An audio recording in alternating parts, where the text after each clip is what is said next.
Dr. Nhial Tiitmmamer. He is a senior researcher at the Sudd Institute in Juba and an expert on the oil industry in South Sudan. Secondly, Professor Julia Aker Duany, who is professor at the University, Jongrang University in Bor. Then Martha Chidong, she is a social counselor in Juba and knows very well the victim communities of the oil areas. And Reverend James Ninrew, who's a reverend of a Presbyterian Church of Juba, and who is one of the leaders of the movement of the victims of the oil war, who are seeking justice and reparation. My name is Egbert Wesselink, and I'm working for PAX, the Dutch peace organization. And I would like to start giving the floor to Dr. Nhial Tiitmmamer for his presentation on the history of the oil war.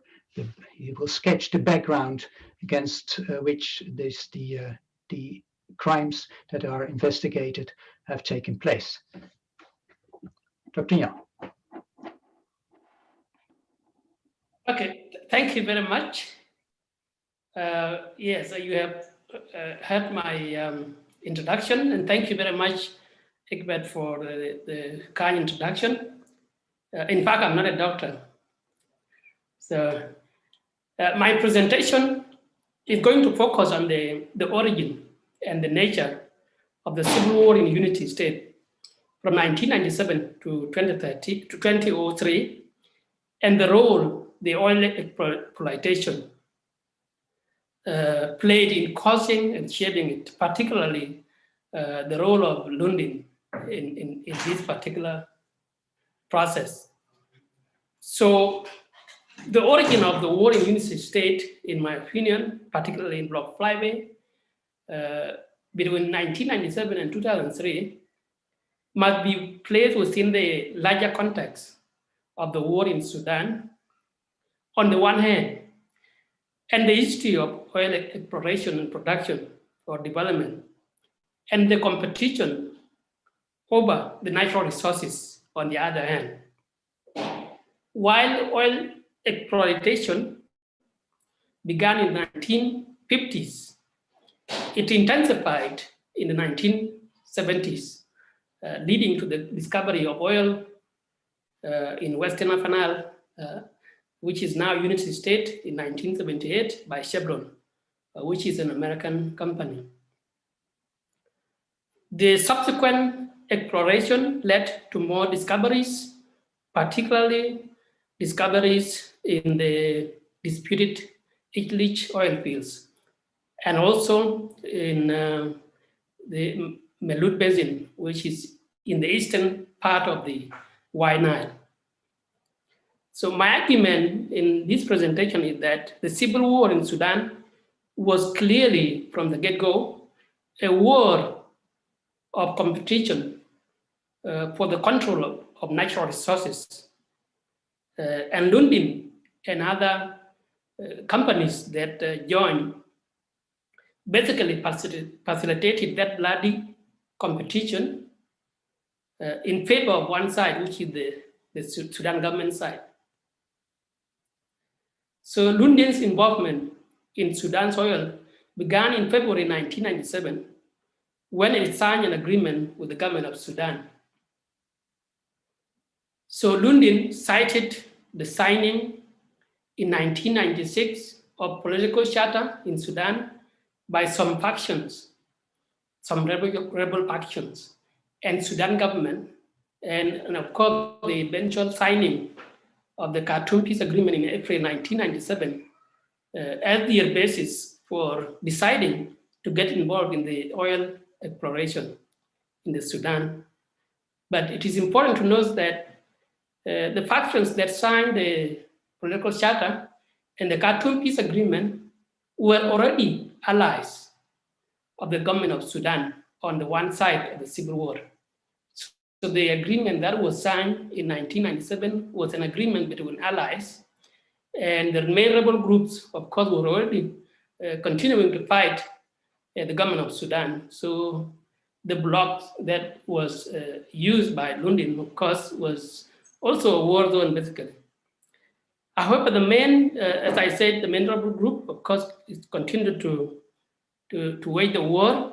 So by the time Lundin signed the oil exploration and production sharing agreement, the second civil war, which started in 1983, was already raging on. And so what is the nature, or what are the causes of the war? The civil war was essentially, in part, triggered by the competition, as I mentioned earlier, over natural resources. And the following events, which I will mention, among others, acted as the indicators that the war was a competition over natural resources. The oil discovery in the 1970s and early 1980s in the Upper Nile region was one such indicator. What happened? The oil discovery was followed with a quick move by the government in Khartoum to annex some oil-rich areas such as Liech to the north, and also the renaming and establishment of the oil-rich area of Western Upper Nile as the unity state, as an attempt to lay claim to the area where the oil has just been discovered. The other one was the proposal to build refineries and export terminals, oil export terminals in the north, was another event. And of course, the digging of the Jonglei Canal was another, which was also a competition for natural resources, the diversion of the Wye Nile water out of Sudd wetland directly into the Wye Nile by Egypt and Northern Sudan was another one. But these events were followed with fierce resistance from the South Sudanese by then. There were protests, and of course, reports from those days show the protests happened, and of course, prominent politicians were also arrested in connection for organizing the protests and for opposing these political decisions from Khartoum, which are related to natural resources. So these decisions indicated that already the war already was in the offing before it could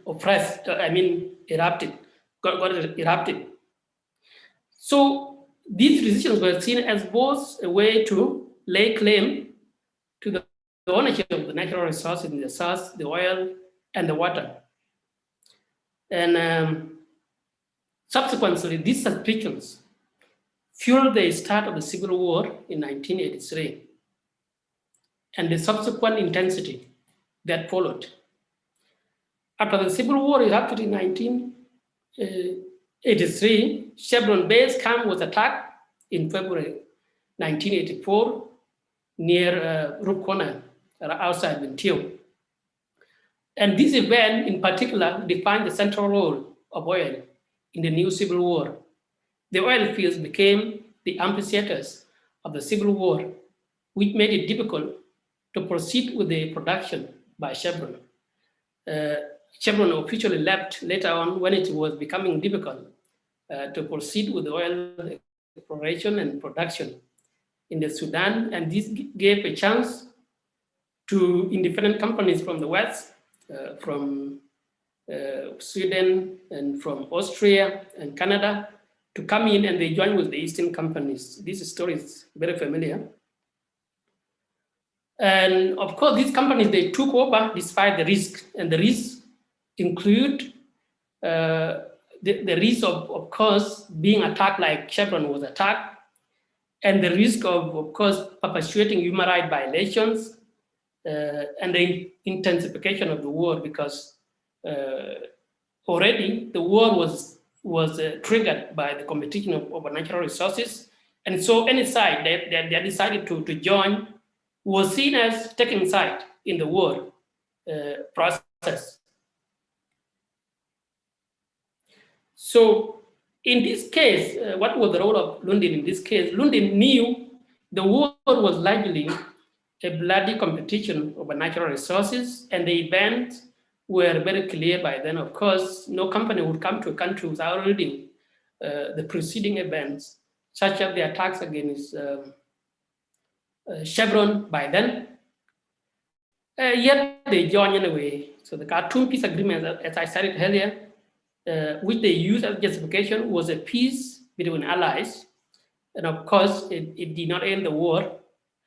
Lundin also decision to participate in the exploration and production of oil while the war was still raging on automatically amounts to taking side and aiding one side. Yet, of course, when this was clear, they still went ahead. Both because of the participation of the oil companies, including the participation of Lundin, oil exploration during the war harmed the civilians in several ways. First, it gave the government of Sudan revenues to arm itself to successfully execute the war against its enemy, the southern rebels. For example, oil exploration allowed the government to buy weapons and build local factories to manufacture weapons.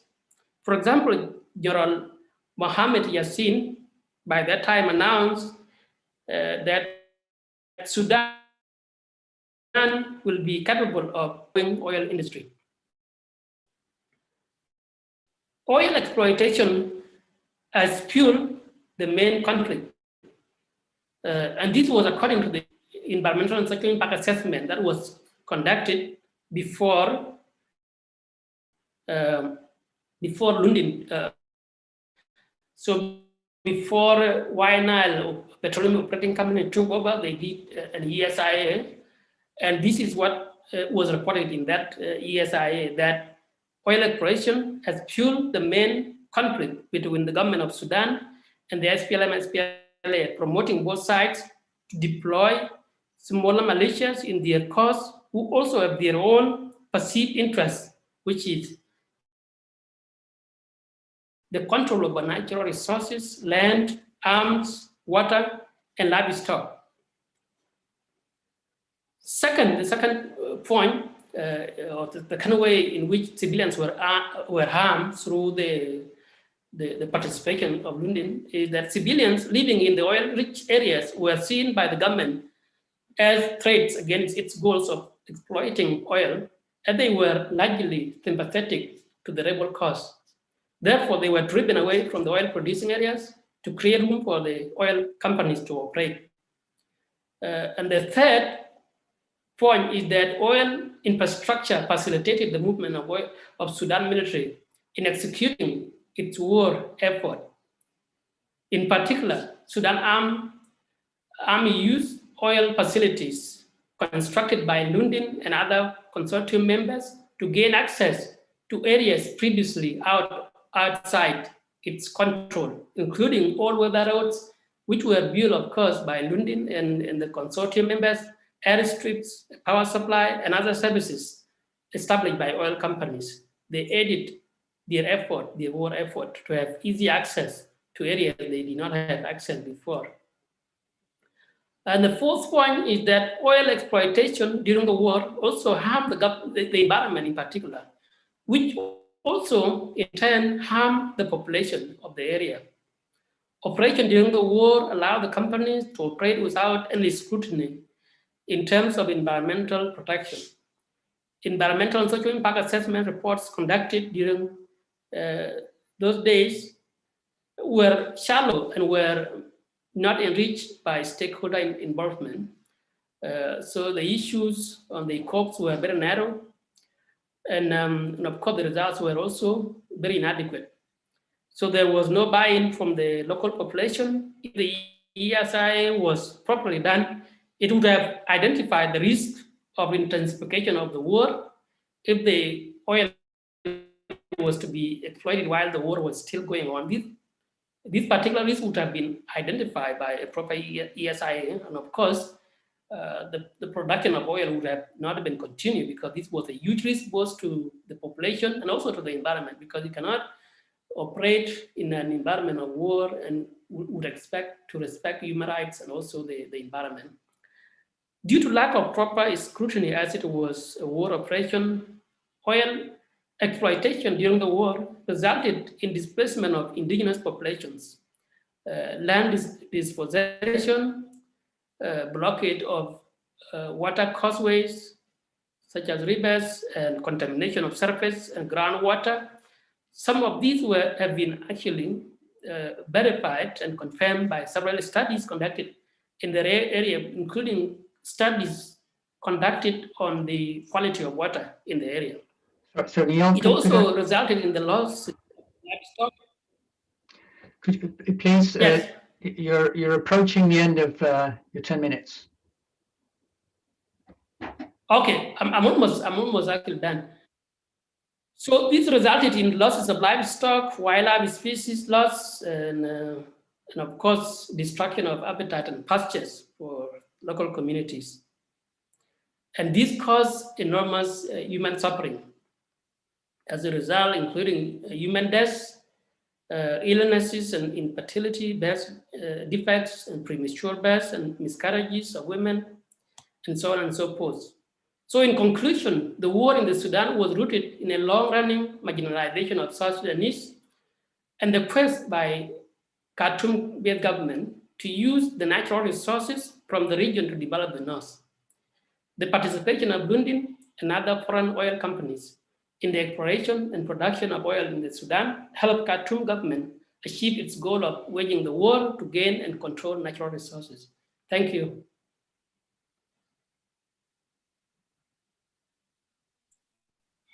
I see that our moderator is there, please.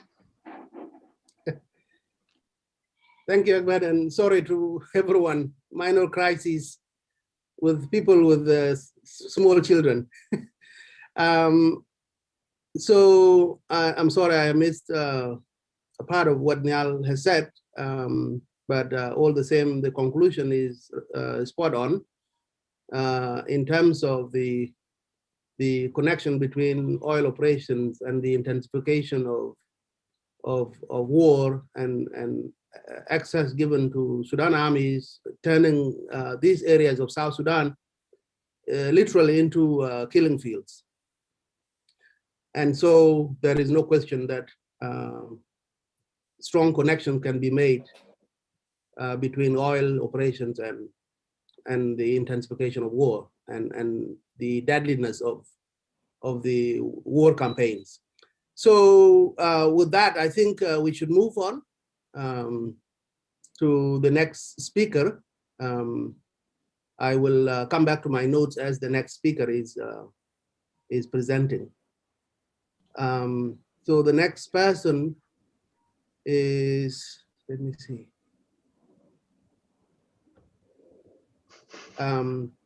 I'll give it to Egbert. Yes. Thank you very much, Jock. Yeah, thanks a lot and welcome everybody. I will quickly touch upon three issues. First of all, I'll say something about the origin of the criminal investigation and where it stands now. Secondly, I'll tell you what we know, what can be known about the likely charges that will be brought forward and about the likely defense by the suspects. Then I'll say one or two words about possible consequences of an upcoming trial. The origin of this case very much lies in the 2005 Comprehensive Peace Agreement between the government of Sudan and the SPLM that ended the civil war. Because in that agreement established a right to remedy and reparation of victims of oil war. Very special that there was just one category of victims that was singled out in the agreement. This was because of a deep feeling in South Sudan that the population of the oil areas had disproportionately suffered during the very last phase of the civil war in particular. Their wounds were very fresh when the CPA was negotiated.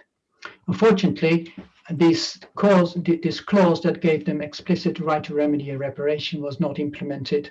And after 2005, increasingly, victim groups, churches, and civil society organizations called upon other actors to to act in order to realize this right. And in 2010, the European Coalition on Oil in Sudan accepted that call and published a report called Unpaid Debt that was researched and written by Pax.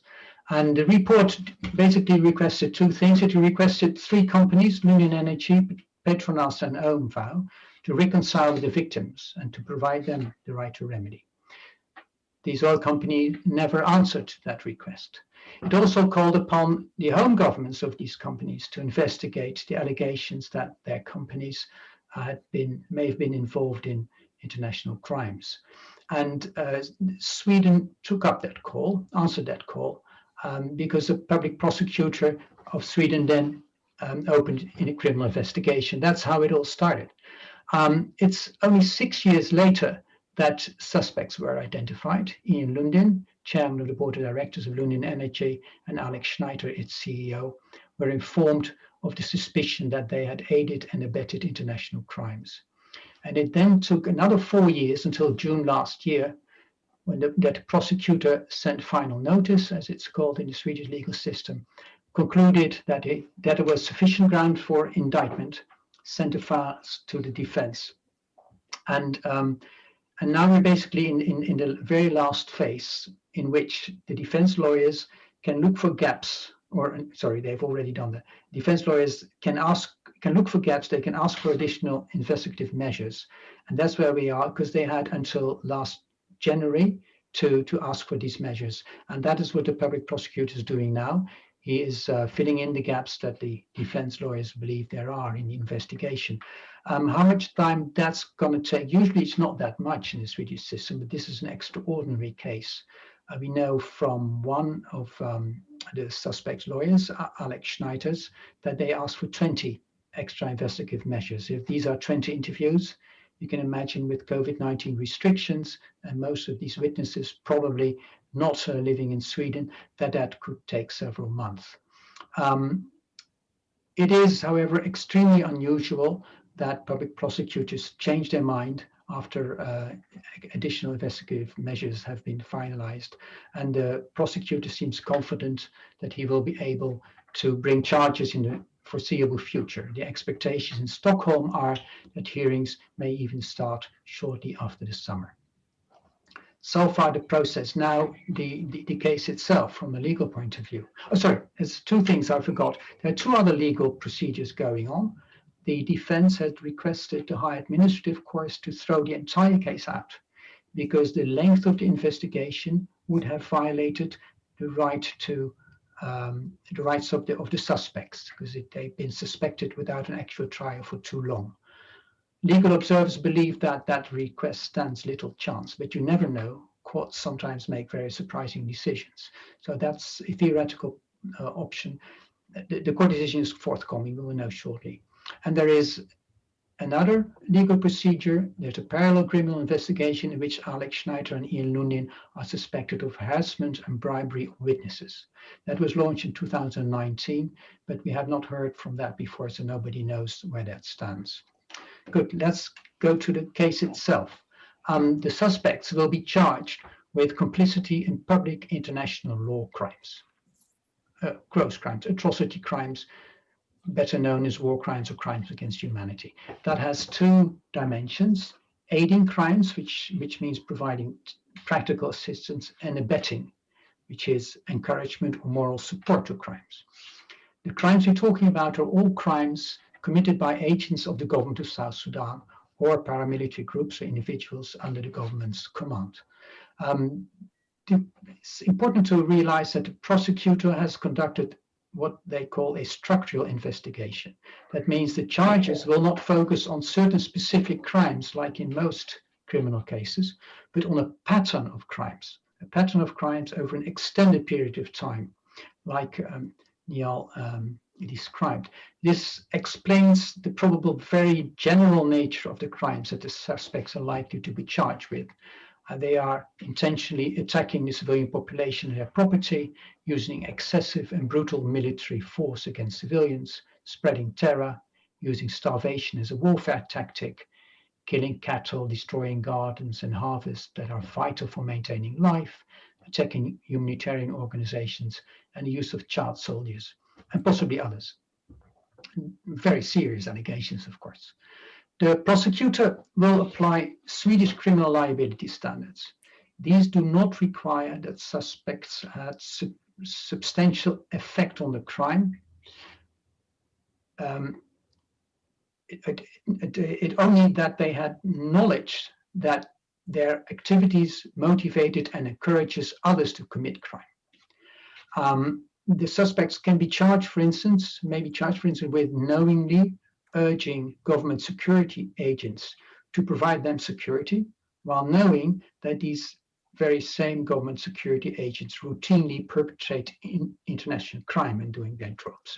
That would amount to a crime of recklessness. So knowingly taking the risk that someone else commits a crime. On the aiding, that's the abetting side, the aiding side, the suspects are likely to be blamed for various forms of assistance to war criminals by their employees. So not by themselves, but their employees as assisted war criminals by, for instance, storing ammunition.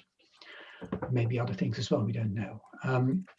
Besides the individual suspects, Alex Schneiter and Ian Lundin, very interestingly, Lundin Energy, the company itself, will also be standing trial because the prosecutor will request a court to forfeit the profits that the company made in South Sudan for a total amount of about 300 million euros. This is not a penalty for a crime. It is a repressive sanction that is supplanting corporate criminal liability. And it's a spectacular and possibly very impactful decision because there are, at the global level everywhere, tremendous legal obstacles to taking business enterprises to court for involvement in gross and systematic human rights violations. And this decision by the Swedish prosecutor could partially fill this gap. And if successful, it may be copied by other courts in other countries. The defense, of course, will argue that as far as any crimes, war crimes being committed, this was part of a tribal warfare. And there's no evidence that they were related to Lundin's activities. They will claim that the accusations are based on invalid recollections, old memories, hearsay, secondary evidence from unreliable NGOs that they are part of a war propaganda of the day.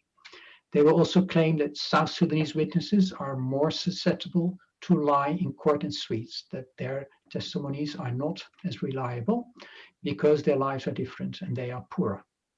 A very important argument that could decide the outcome of the trial, very important argument that they will bring forward, is that they will challenge that Swedish criminal liability standard should apply. They will argue that because the case is about a violation of international law, the practices of specialized international courts and the International Criminal Court should be applied. That would mean that suspects must have had the purpose of aiding and abetting crimes. This is not likely to have been the case.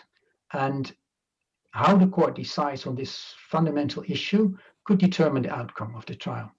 I must say that in other judgments under universal jurisdiction in Sweden, so far, courts have always applied Swedish criminal law standards. But there again, the courts can make surprising decisions. Two things to mention on possible consequences of the trial. One is interesting is that the structural investigations, as I said, are not initially directed against specific persons.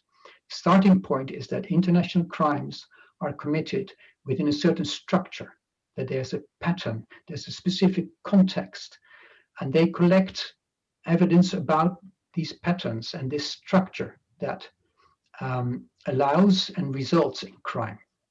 Because this kind of evidence does not focus on a particular crime, it can easily, it's well fit to serve legal processes in other countries.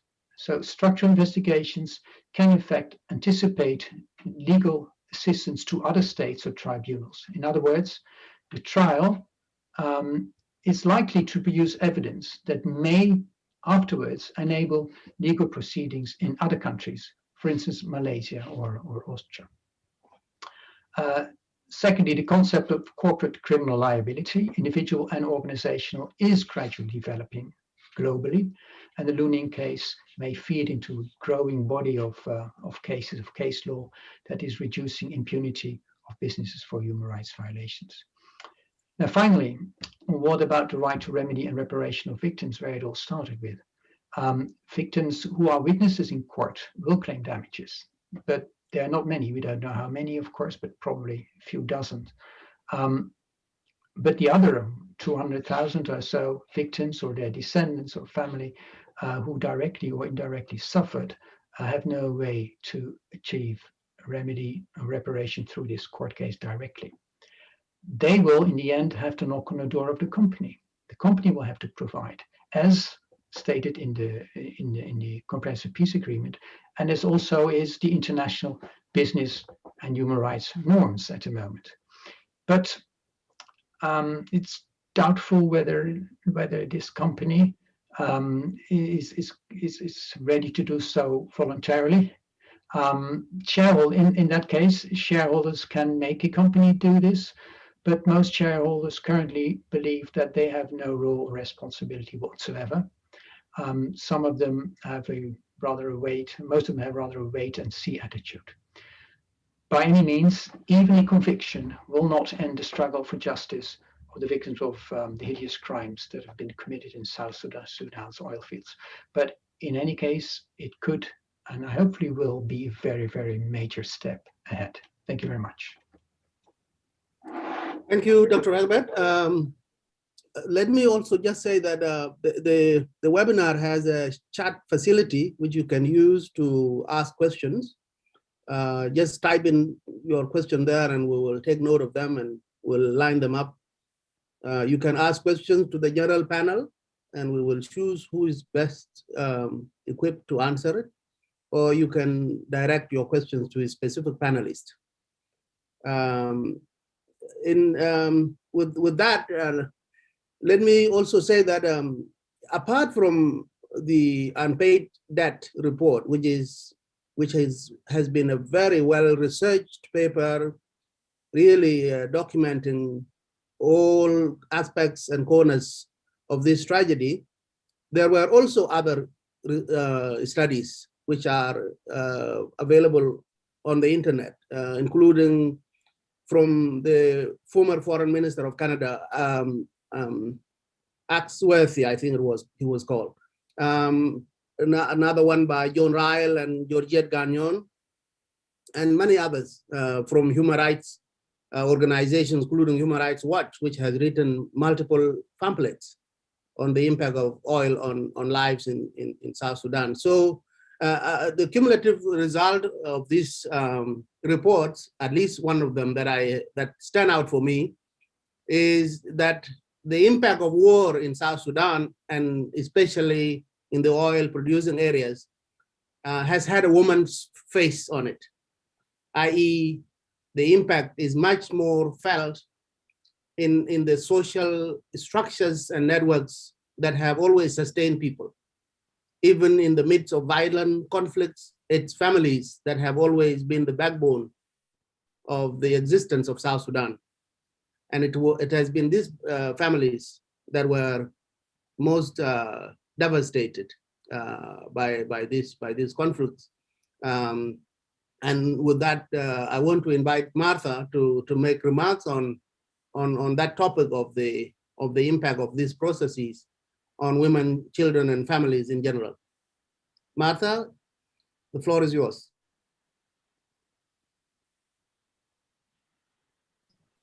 Thank you, Jock. And hi to everyone. To me, I really experienced a lot of things during this war, and that time I was young. And actually, in this life, with God, everything is possible. To all I had been experienced, I thought I would never tell anyone what I have seen, or anyone can consider this as a human right, or somebody can tell who the right is for the human in this world. I really feel emotional because the first time on Thursday when it was like, I a little bit forgot because situation sometimes it mess. If you go hardly through a lot of experience, Sometimes you just say it, you accept whatever it is. You know, in this world, especially in South Sudanese, sometimes you even ask, and especially myself, why God create all these South Sudanese? Are we valuable in this world? Are we the same with others? Sometimes you ask, but if you have anyone, you don't have anyone to represent that question, you just keep it to yourself and say, oh, I am a human being, because you can see physically you are the same, maybe the color black, but the experience and everything can sometimes be equaled. To me, it's really sad and so emotional, because I have seen a lot of things during that war, especially in 1986. I cannot even remember when how old I was. We used to live with our grandmother. Some people do come at night, they just knock the door. If you don't open, they just burn the people in, and then just heard everybody died. Lately, 1994 and ahead, that time we used to be with our uncle and grandmother. In 1997, the war broke. We used to be with our parents. We miss them, especially my parents. I never seen them. Whether they're alive or dead, I don't know. But I never mentioned that. I just see if I did, because when somebody died, you be buried and you accept it's gone. But we don't know. Myself, I took myself as a parent when I was 12 years old. I used to be parent for my sibling, not even my own kids. So in 1997, I decided this is how life, because sometimes you just see, if maybe you have partner, can help you taking care of the others. So I just decided to get married when I was 16 years old. And actually, a guy somehow is educated somehow. And then he took me to Kakuma refugee camp. I left my brother behind in Liech in 1997. When I left, I have my younger sister who followed me. And then when I went there, I stayed 97, 98, the war broke out again. I don't know what to do. I was alone, my brother's alone, where there is no parent, there's no anybody. I just make some connection. I used to make some business. I boil what called in South Sudanese, Marisa Aswat, Pikakuma. Beer. I used to make, I buy it, I make some money. And then I went to Luchokyo when I was in Kakuma. I went and make some process. And then there are some people who help. And those New Sudan Council of Church, I said, my brothers are there and no one taking care of them. I need help. And then a little bit, it started with my younger sister who followed me. He came alone. They brought them as a children, something. Then he came. When he came, they were been taken to Nairobi. I told her, when I saw my sister, I couldn't believe. Anyway, and then we stayed a little bit. 1999, war broke out again. My brother are alone, and I'm alone. So I went to those South Sudanese Council of Church. They used to be in Lokchokyo. I went and cried there. They said, what do you want? I said, I have my brothers, and I don't know where my parents are. I need help. I said, what do you want? Exactly. I said, I need them to come to Lokchokyo. And then they went to where called Nhial. That's where they picked them up at that time, 5 of them. So we had a process, it took me whole. I never got. And then 2001, I used to, at that time I became pregnant with my daughter. Now my children become 2. The first born was in 1998. And then I went to Lokchokyo. Sometimes there's some Indians. I go and walk, I make some money.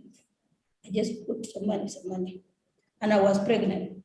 I moved, I don't know who can know that area, from town to Lopading, footing. And I was pregnant to go and stay there. I used to make some counseling, support to those who have been wounded. Sometimes when somebody see me, look at what really this young lady need. Sometimes time others will give me, even those who came for their treatment, the support. And then 2001, I received my brothers. When I received them in Lokchokyo, we went through UN process. And then we went and stayed in Kakuma. From that time, I become parent for both. Some, they could even ask, where are our parents? I said, I don't know where they are. Whether they are alive or dead, I don't know. We really tried. After my younger sister got married with a young boy, I thought maybe the guy will support me because my husband used to be there and then disappeared. He left me with 2 kids. And then I don't know where to start because the war was still. 3 minutes to conclude. Okay.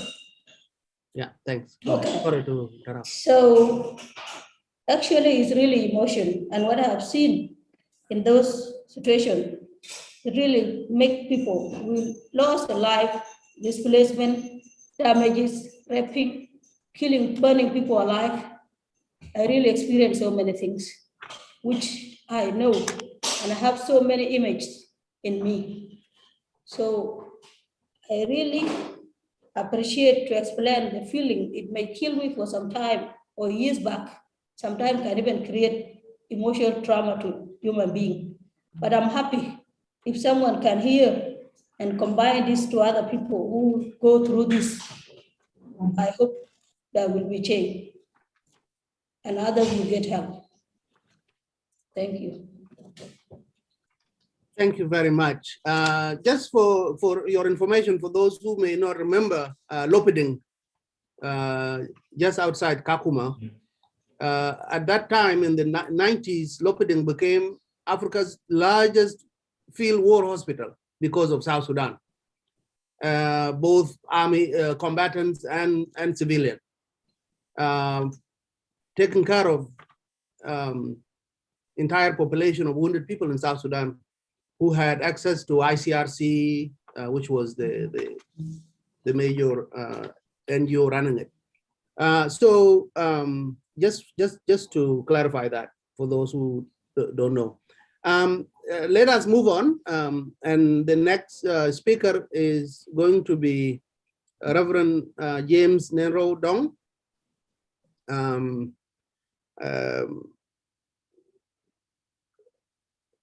I think in terms of people who are working on these issues, Reverend James doesn't need a lengthy introduction. He has been very much in the midst of it all as a peace activist and as a credible source of information on what has happened to people in Upper Nile, particularly. So with that, James Ninrew, please take the floor. You can say briefly what you do now, or who you work for.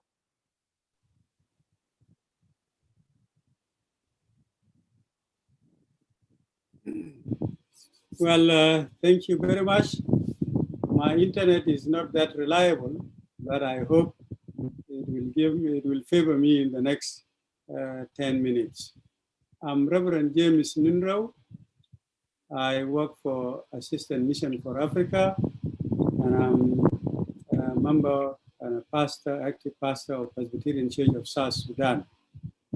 It is a privilege to be one of the panelists in this issue of oil and the case against Lundin. It had started some few years back, I think 20 years now, when the issue of oil exploration in Unity State came up. And the first companies which was there, I think it was Talisman, and then Talisman left the area and sold its shares. Happened that Lundin also got those shares. And my presentation has been, the way has been favored by my brother Nhial. He laid a very good historical background. on the exploration of oil in South Sudan and particularly in Western Upper Nile. Western Upper Nile is the first oil exploration took place in Unity. The places that are called Unity now are actually bore wells that were named Unity 1, Unity 2, Unity 3. And those are north actually of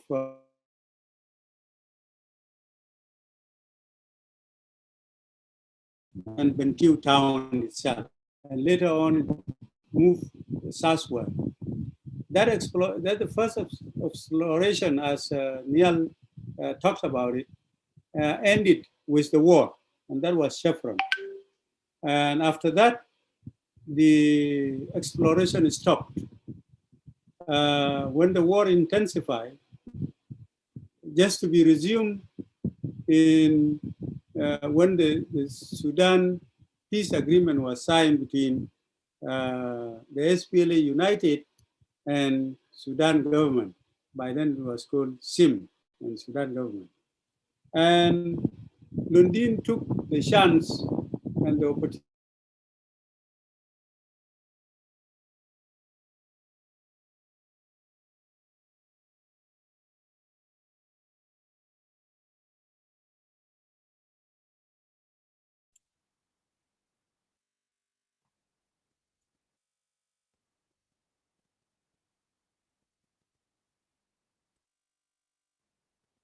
Sorry, Reverend is frozen. The internet is a problem.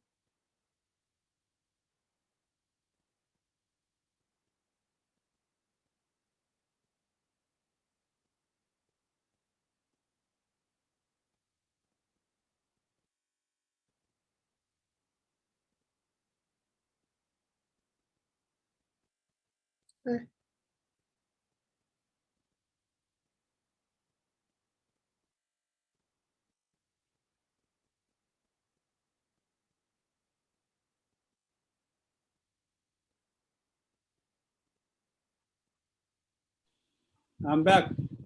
Yes, Are you hearing maybe you can take away the video and speak. I don't know. I don't know if people would like to. If it will not sound good not to see the face of the speaker. But perhaps you can use the earpiece and then mute the photo. Yes. Yes. I think I disappeared when I was talking about the relationship between the company and the host community, which is the population around the oil field. That relationship, the people see the company, they don't differentiate between the company now and the Sudan army that is killing them. Because actually the Sudan army came into that area because they wanted to open routes and they wanted to clear the area. So the whole picture of an investment that was supposed to have very good relationship with the people and negotiate on how corporate social responsibility could be negotiated and how people could benefit from it and how people could appreciate the oil did not exist because they don't see the oil itself. They don't see the investor himself. They are seeing the Sudan army clearing the way. And people died in their numbers and displacement took place. And that created a very bad image of the company. And people consider now Lundin one of the enemies. And that's the image that is still standing today. Now, the question would be, was Lundin aware that what they are doing is harming people? Or were they not aware? And if they are aware, why they decided to invest in such the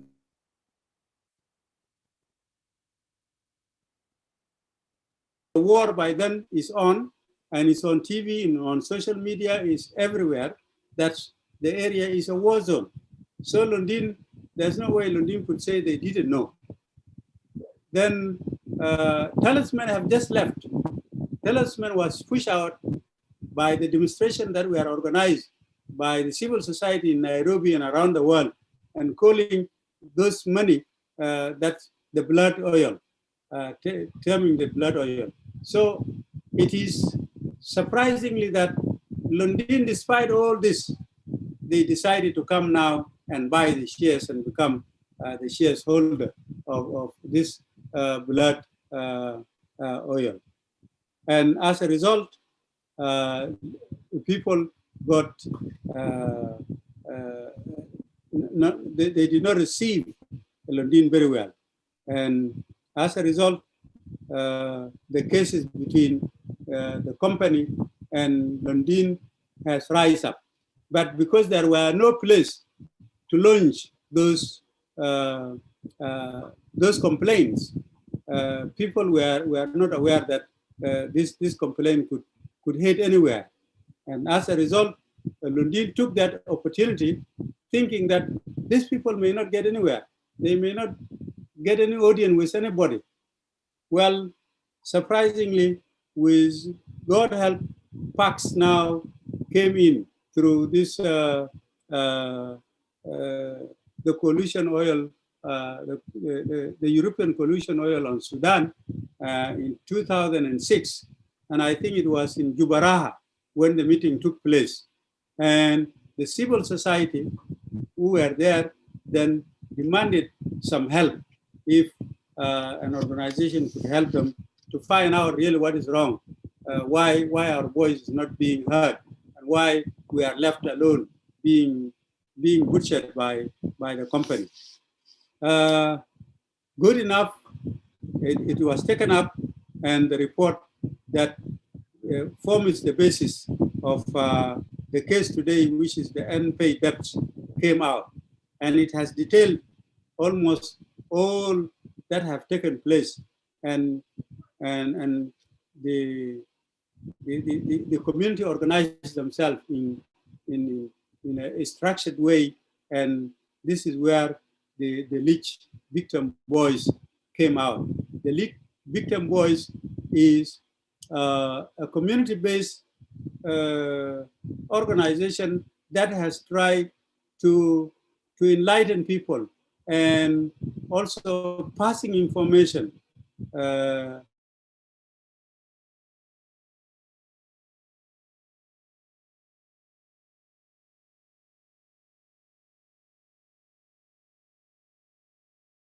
from the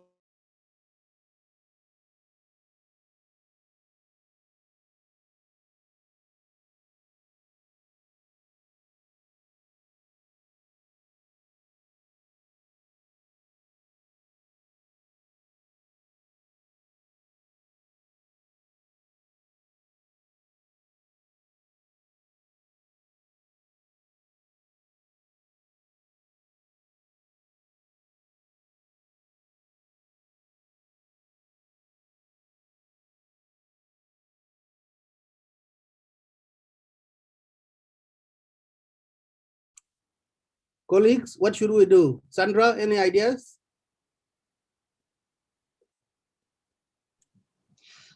No, I'm not sure. Maybe move to the next speaker, and then maybe his internet comes back in. Yeah. I was thinking that.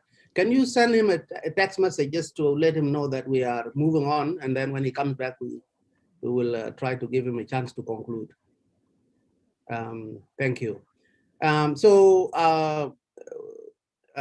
Last but not least, Professor Julia Duany, who is known to most people on this call, is an illustrious academic teacher, a leader who has worked in universities and also in the government as undersecretary. First, undersecretary of the Ministry of Parliamentary Affairs way back. Professor Julia, you can take the floor and tell us a little bit as well in terms of what is keeping you busy now.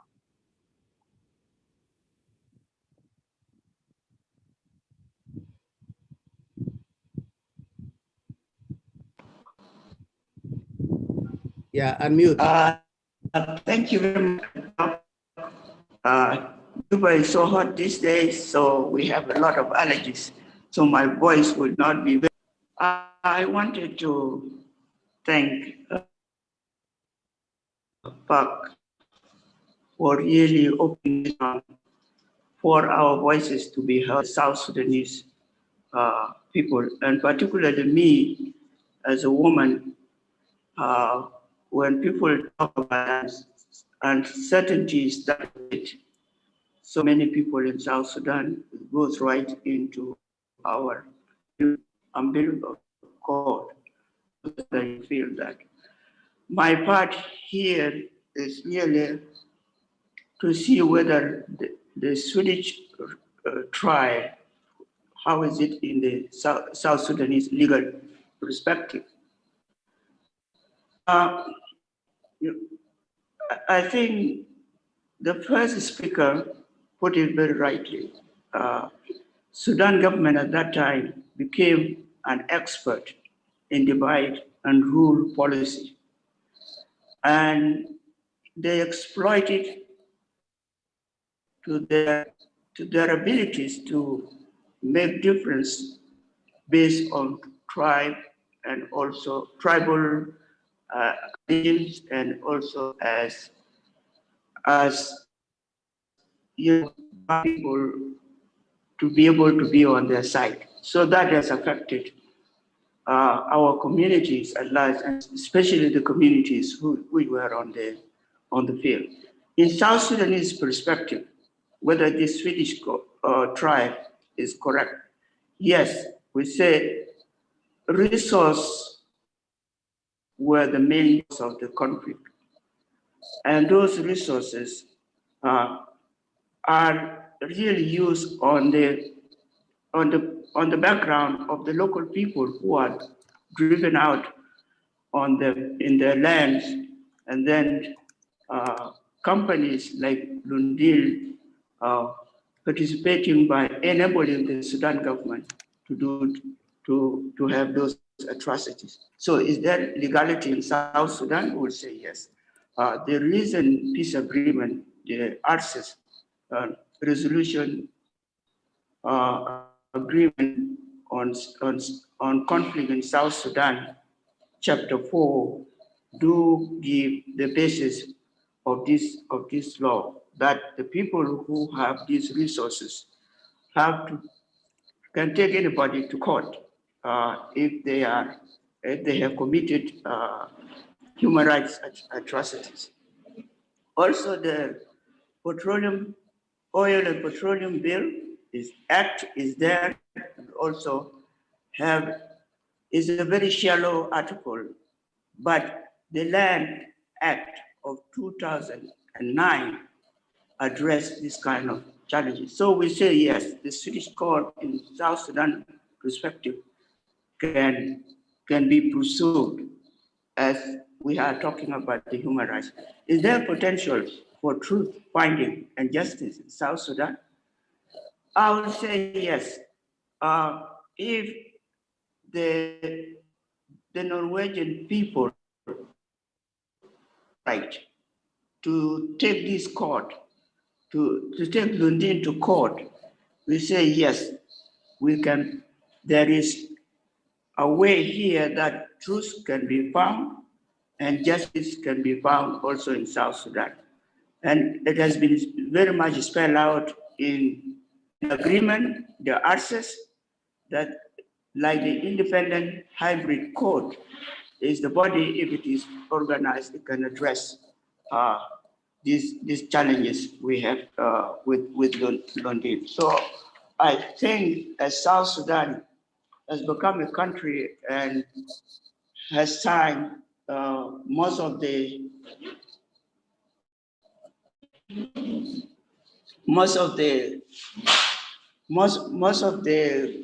UN charters, so the human rights issues, they are signatory to that.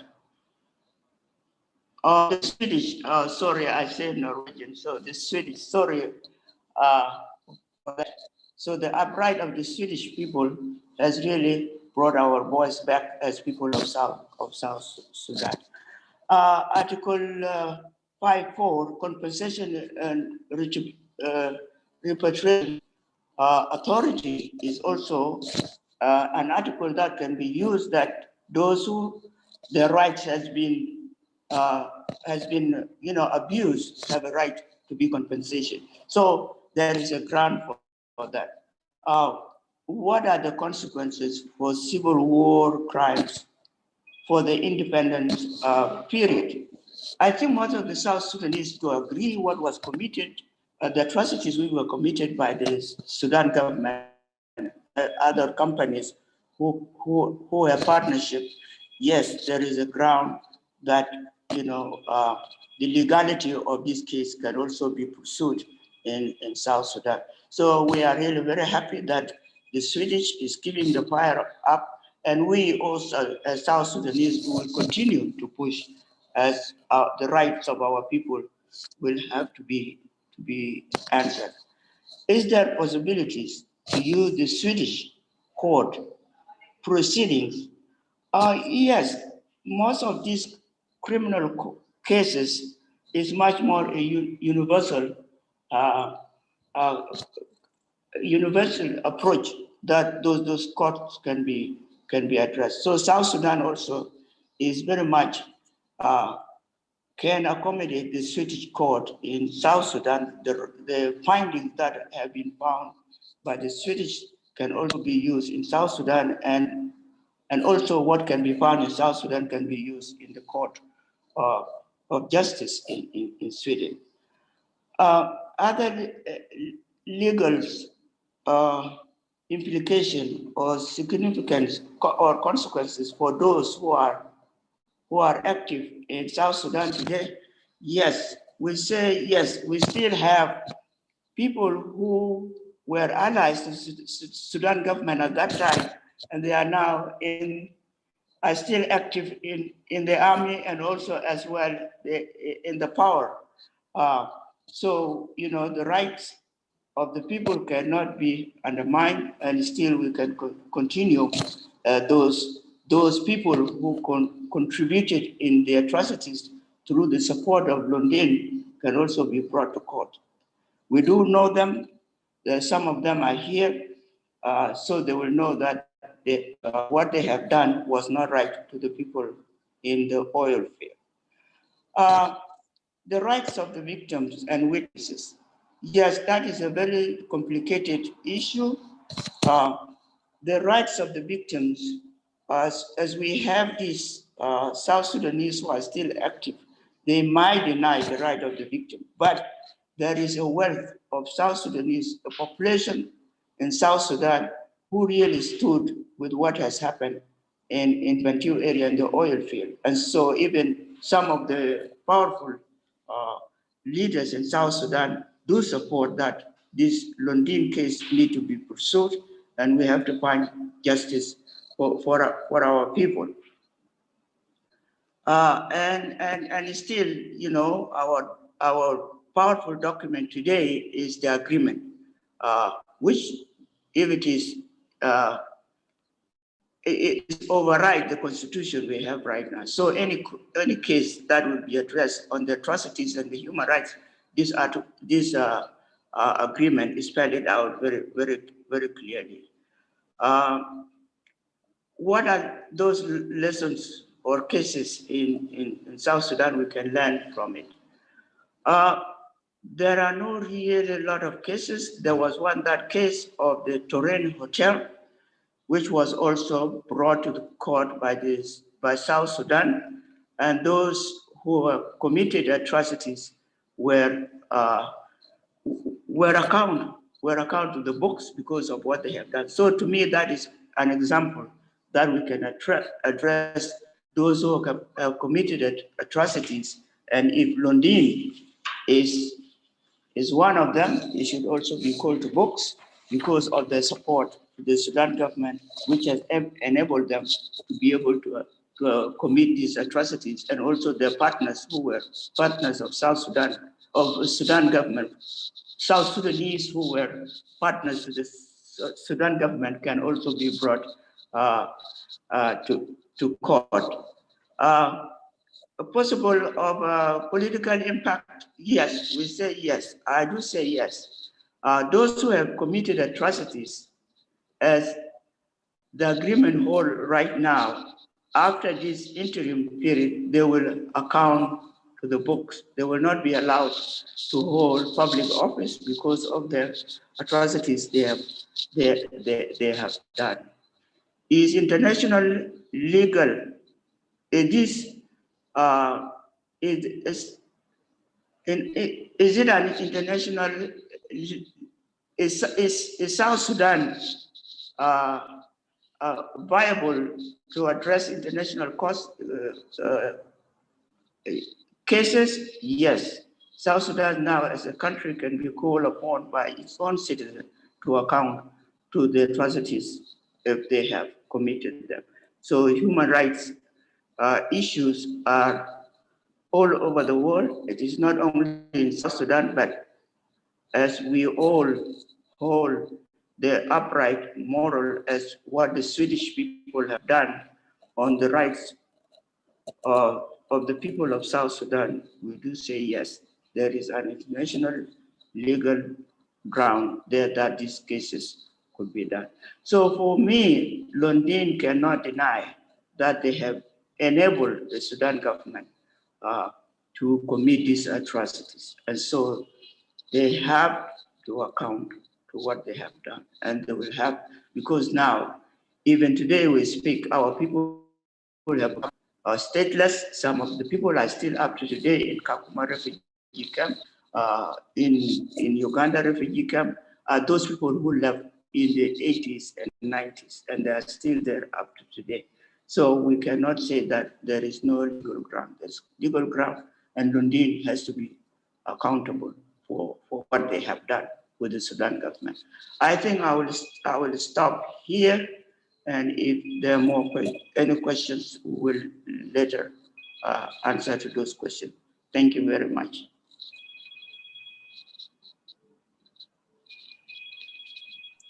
Thank you very much, Professor. I would like to, we're running out of time, but I would like to ask Reverend Ninrew if he can take 2 or 3 minutes to conclude what he was saying, just because he was interrupted by this internet situation. So, Reverend, Yes, you can conclude your remarks, please. Yes, thank you, Professor. Well, I was almost done when this interruption came. First, there's a question that is being asked. Then, what do the community want? I think Professor Julia has also answered partly that. The community wanted to be recognized. They wanted an official apology that their right has been violated. And as per our customs, if your right has been violated and acknowledged, and then you need to be compensated. Compensation is what resolves problems. So the community wanted the right to be acknowledged, that injustice has been done to them, and then they want to be compensated. Then another question which is related to this, what is the expectation? The expectation is two-way. The community expects that the world, and especially those who care about human rights, simply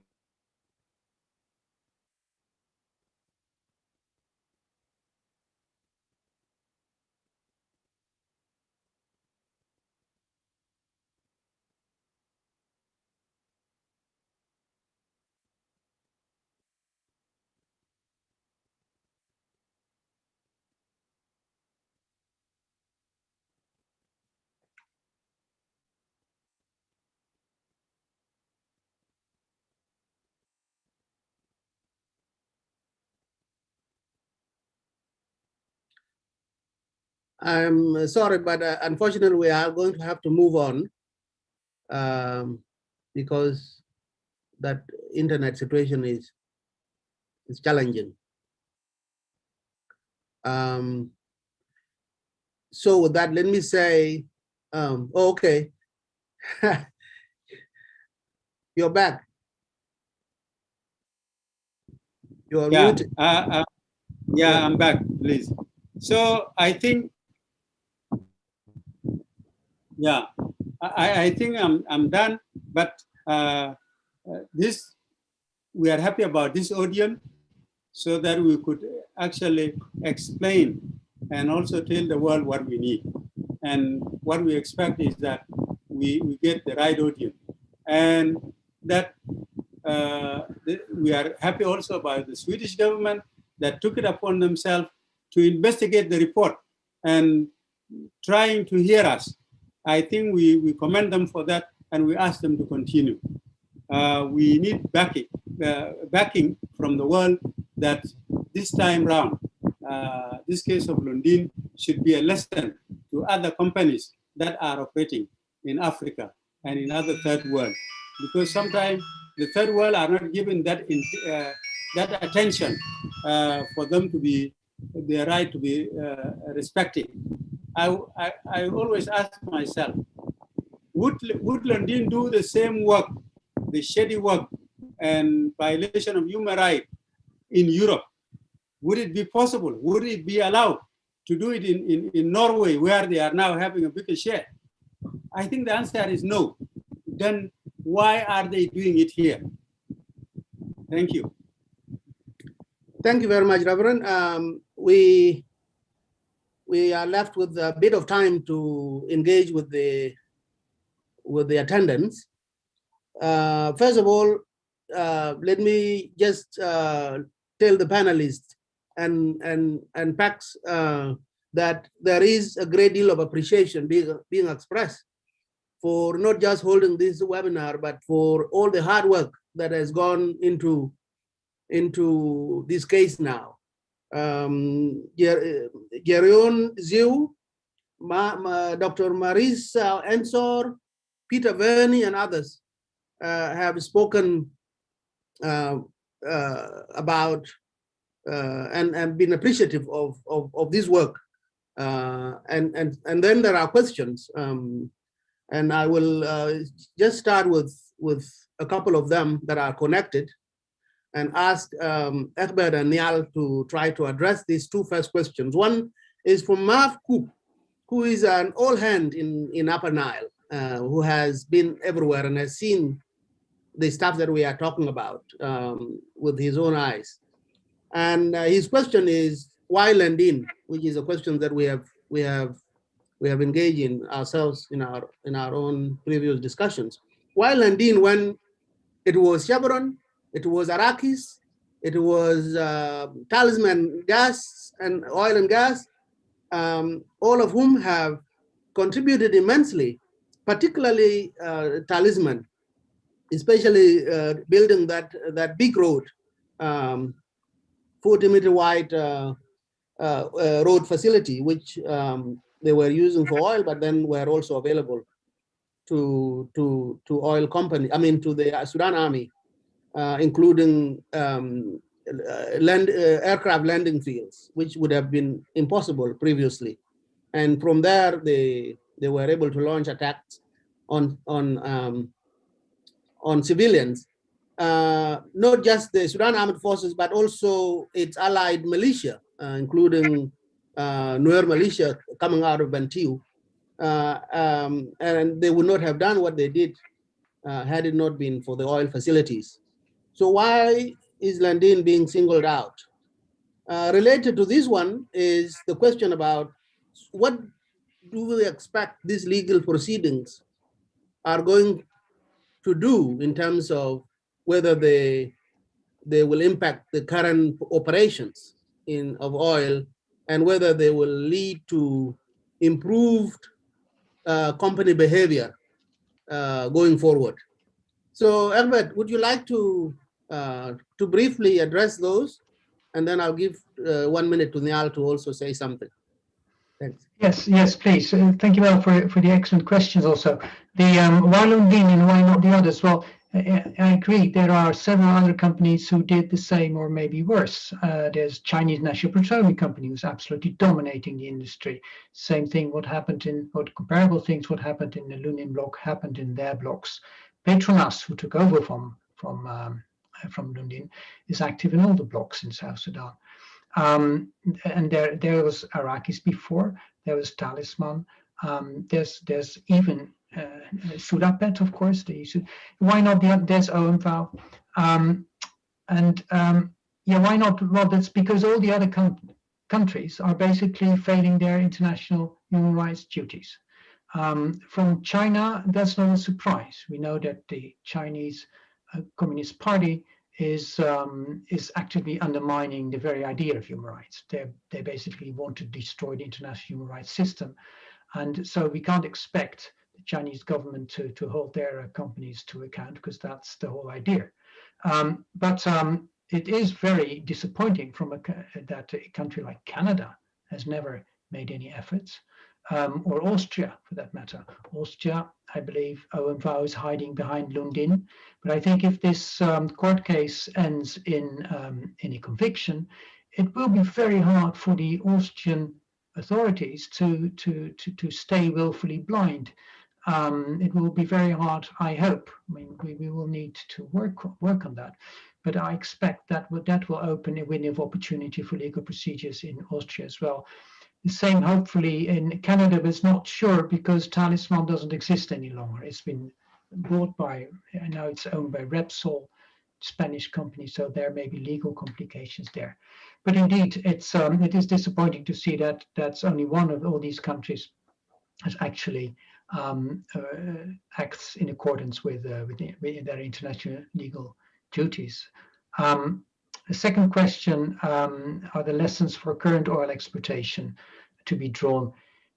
Yes, but it looks like that the companies that are active in South Sudan, they are not the most progressive companies. They're all state-owned companies.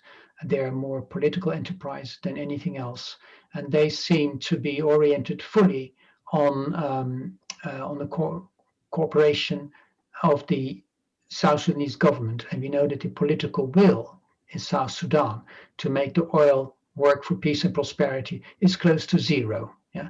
The government of South Sudan since independence, and I would say even since 2005, has done little, if anything, for the environment, for justice in the oil areas, and for actually making companies abide by its own law.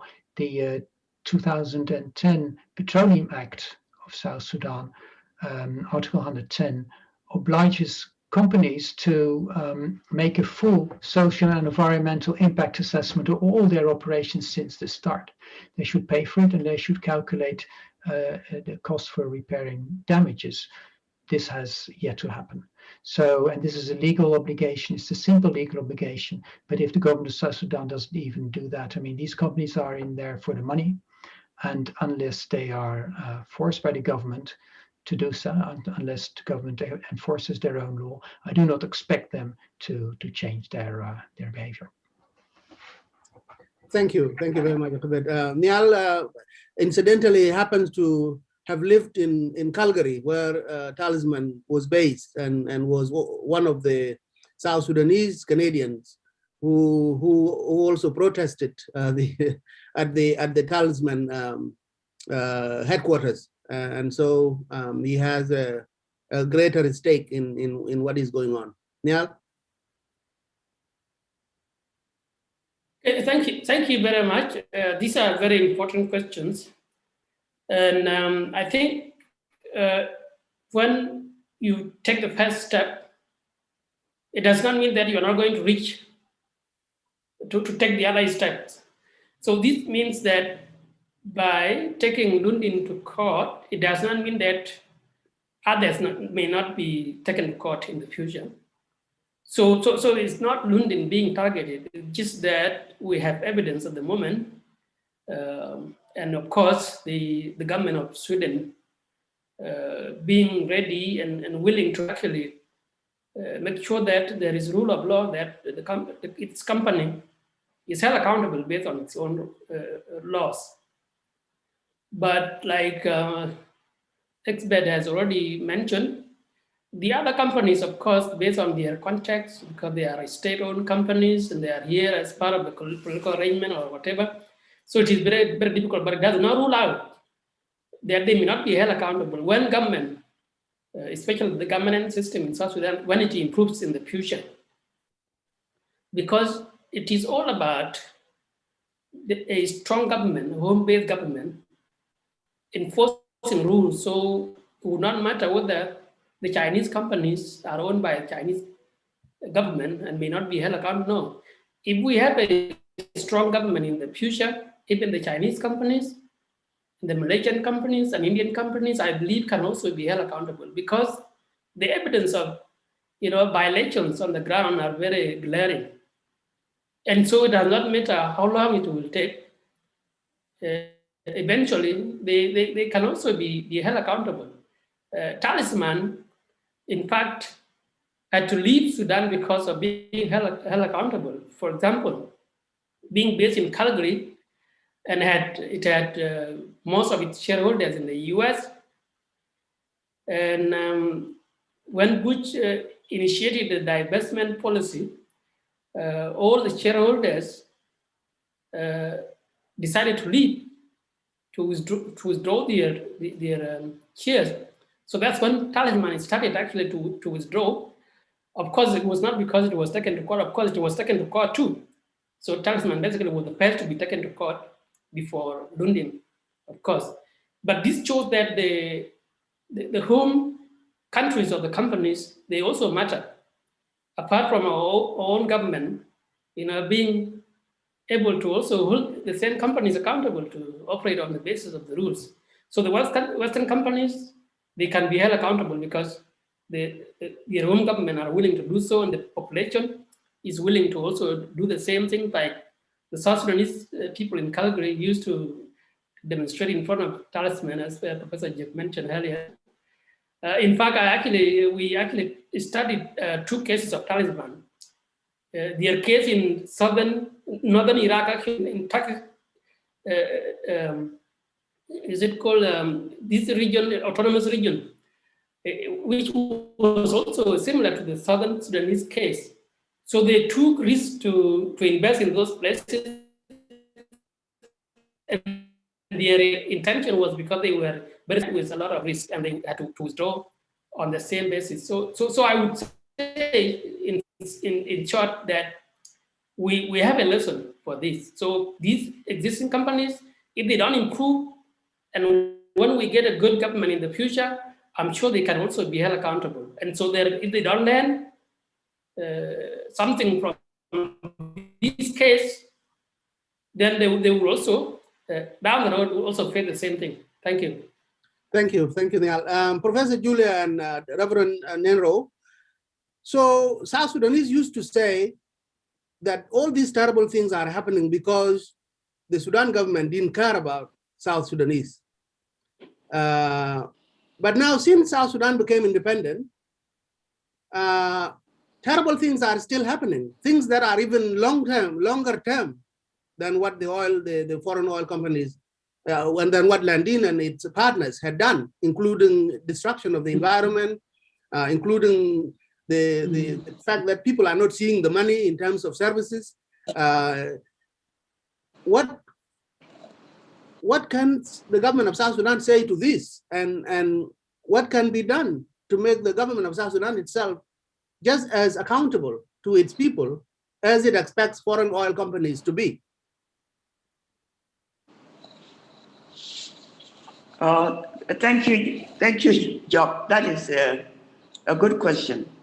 At the beginning, as we came in 2005 with the interim, and then we have the referendum 2011, we thought that we would start with the good start.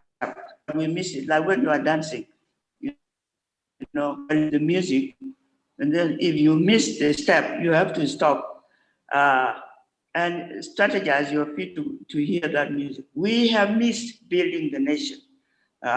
Since we started 2011, we have not adhered to the pillars that we want to build our nation.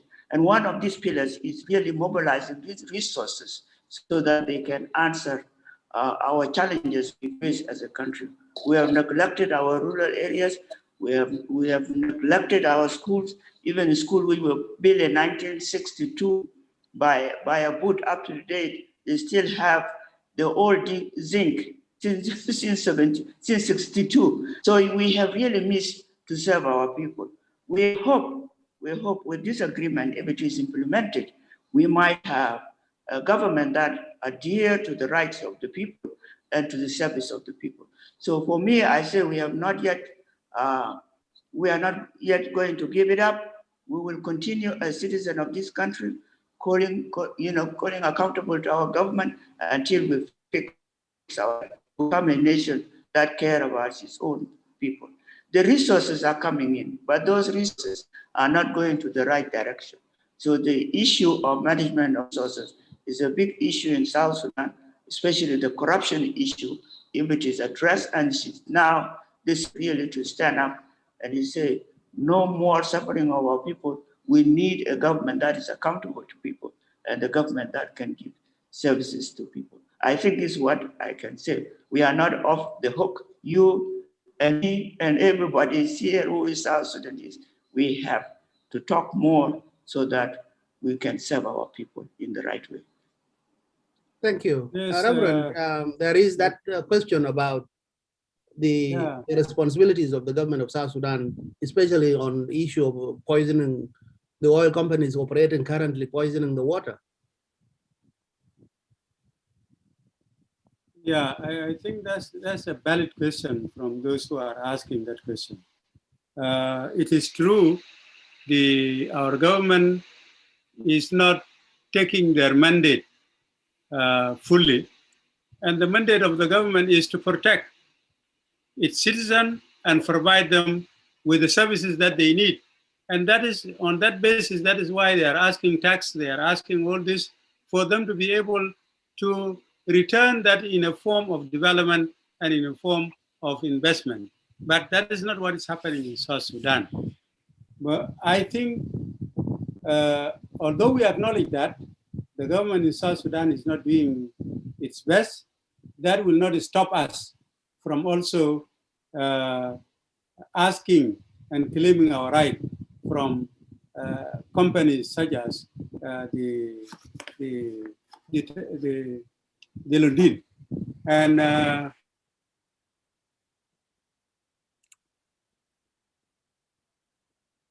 is the 3%, where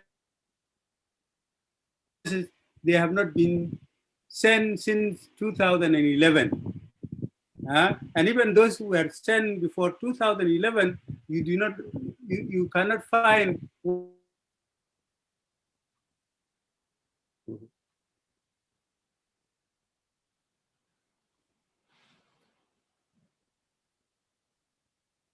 Okay. Egbert, I'll give you the last minute to say something about what exactly is the international law that is being applied in the case of Lundin, being a Swedish company, but being accused of atrocities in a faraway country. How does that work? And in addition to that, what do you say is the way forward in terms of these legal proceedings? You are muted, Egbert. Yeah. The law applied is international humanitarian law, and that started, its existence started with the Nuremberg trials. And in fact, this would be the first time if the indictment, there are a few other investigations into corporate involvement in international crime, but from a large listed company, this would be a first time since the Nuremberg, so the Second World War trials. So it's basically war crimes and crimes against humanity.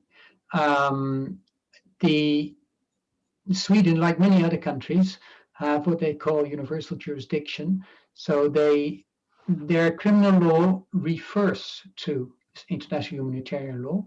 So it's included, it's an integrated part of Swedish criminal law by reference to international humanitarian law.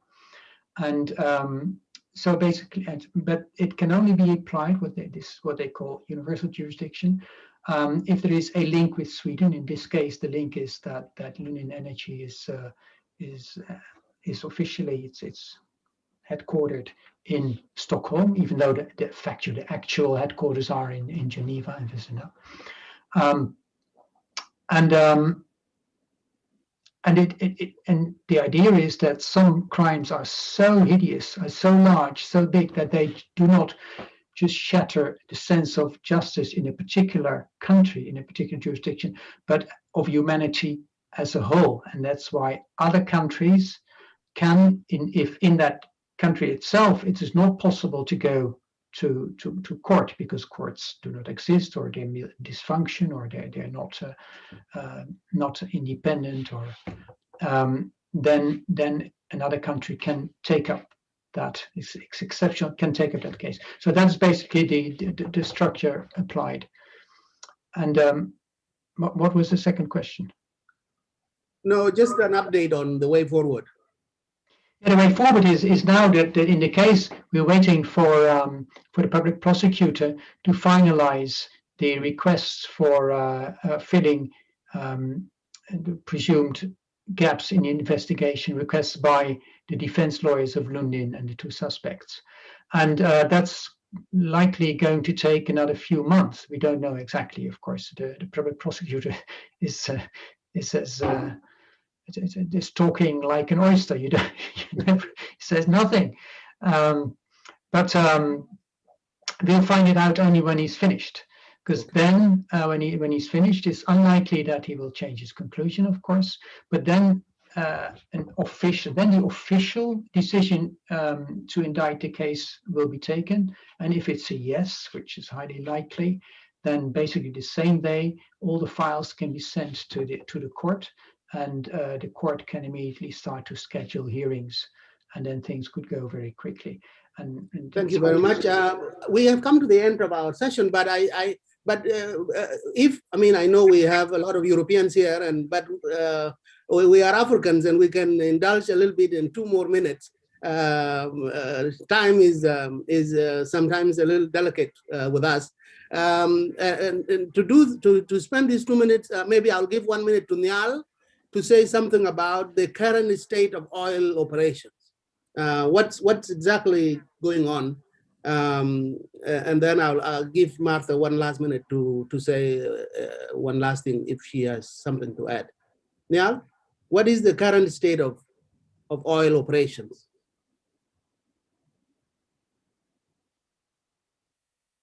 Nhial has probably stepped away. Martha, do you have one last? Yeah, I'm here. Oh, he's here. Okay, go ahead. I'm here. Yeah. Thank you very much. The state of operation now, I would say, is in a very worse shape. The pollution has accumulated over time. As we know, produced water is the most damaging pollutant in the oil producing areas, and by 2007, it was expected to increase even 10 times the produced water, the water that is extracted with the oil and separated. So this water is miserable. And so if you go to Paloj, you will see a large pool of water. Even if you go, you will see very large lake of water.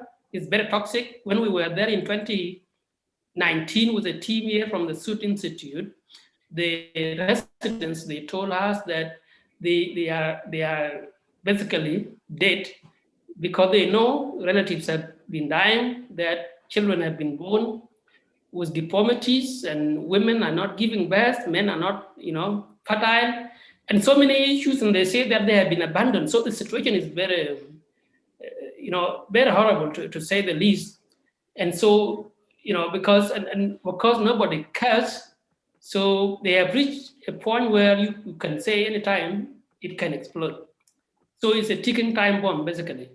So that's how the situation is now. And of course, the oil infrastructure has actually aged.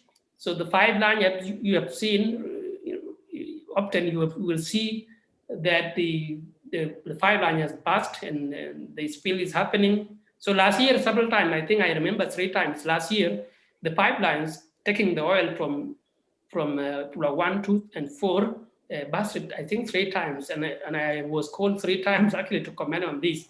But it's basically because the infrastructure, especially the pipeline, they have aged. They were supposed to be replaced after 20 years.